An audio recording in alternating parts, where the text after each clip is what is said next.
that presentation. Actually, we have 72 people online right now, so that's pretty impressive. We actually had no idea how many people were going to show up here, but 72. So anyway, Senator Roblin, you're up next. And, I really want to thank Senator Roblin.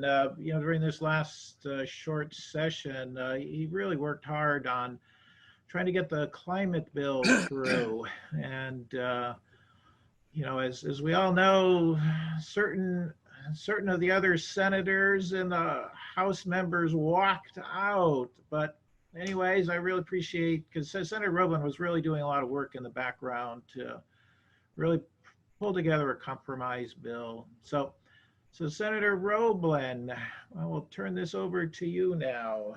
Thank you, and thanks for doing this. I think it's a really important thing, and with the whole stay-at-home issue, it's nice to have opportunities for people to get together and exchange ideas and think about this. And by giving me a little head start to think about this for a long time, I've realized that Earth Day has been a part of my entire adult life. At the University of Washington in 1970, when the first Earth Day began, and one of my heroes was Gaylord Nelson, who was kind of the founder of it from Wisconsin. And all the things that were going on in those days, the oil spills in Santa Monica, the other kinds of issues that were happening.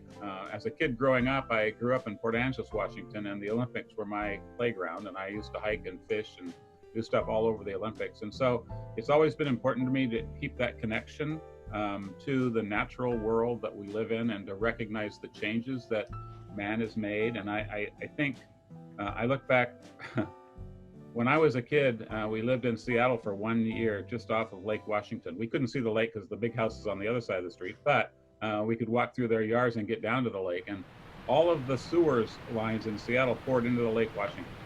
It was the cesspool of the city. And we had these sockeye salmon runs that were going through that were getting more and more depleted, and a lot of other things going on.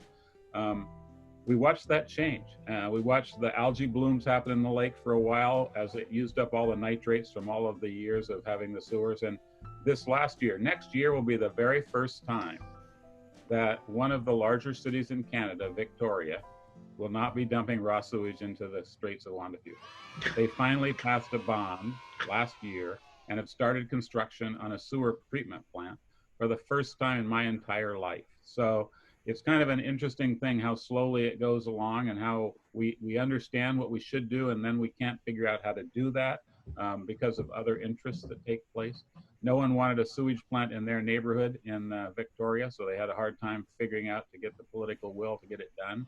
But they finally did, and having been a part of this Penwar thing, watching that and understanding how much political will it took to get that done is pretty amazing. So all of that time, when I got out of college at the University of Washington, I came to Marshfield High School as a teacher, and Earth Day was a big part of what we did. We had a lot of science teachers who were very, very actively engaged in doing things every Earth Day, to have conversations with our kids, to plant trees, to have a real conversation about what it meant to leave this place better than what we found it. And I'm proud of the work that we did at the schools. And then when I got in the legislature, it was always, how do we make those incremental changes? We really need to do some bigger ones, but incremental works in a lot of ways. And getting the science trust to go because of ocean acidification and hypoxia, and starting to have a better understanding of what we can do to change those things, and to get our seagrass back and get our kelp.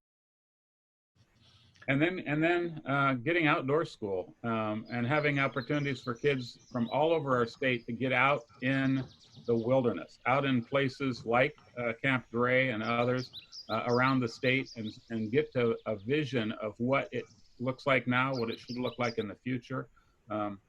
It was Earth Day 2016 that the Paris Accords were signed. 120 countries, including the United States at the time, all committed to making a difference in the world that we live in today.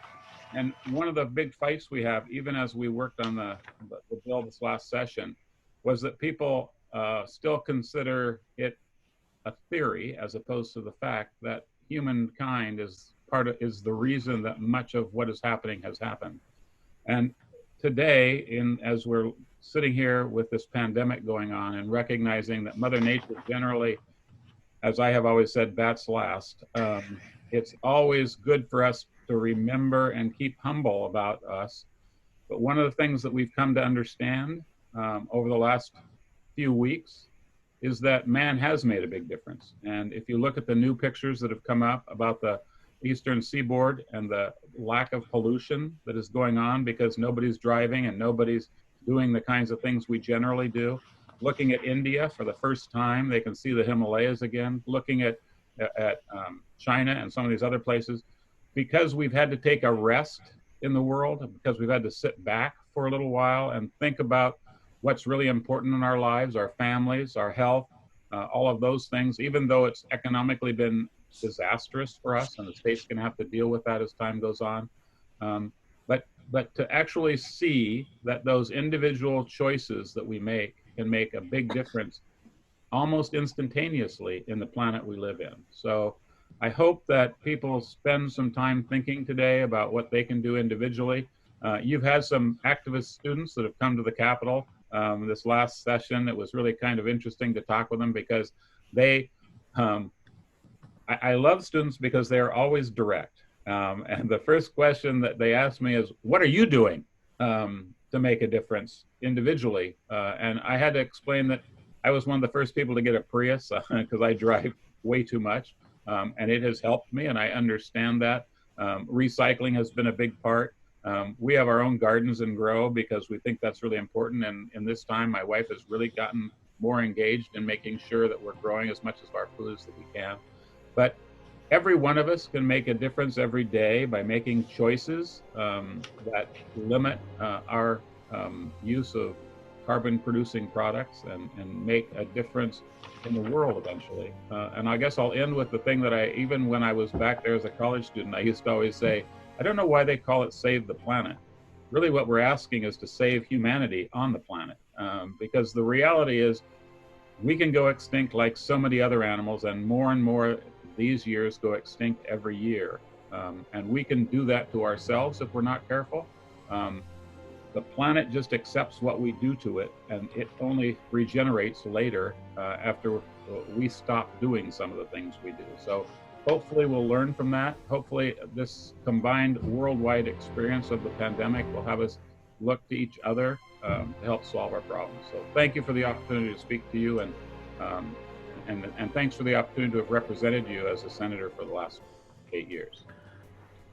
Well, thank you, Senator Roblin. We really appreciate the hard work that you've done for our district as well as for the state.